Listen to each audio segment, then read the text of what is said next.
The Electoral College of the United States is like a giant board game. You have 50 states, and each state is worth a certain number of points.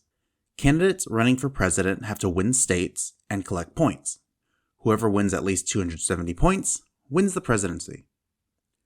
Of the 50 states, 48 of them are called winner-take-all states, meaning that on election night, the candidate who wins the most votes in that state wins all of that state's points. Washington, D.C., worth 3 points, is also winner-take-all. The two states that don't do this are Nebraska and Maine. These states are divided into multiple districts, each worth 1 point. The candidate who wins the most votes in a given district will win that district's point. Then, the candidate who wins the most votes statewide gets 2 bonus points. Because of this point system, it's possible for a candidate to lose the popular vote nationwide, but still win enough points to become president.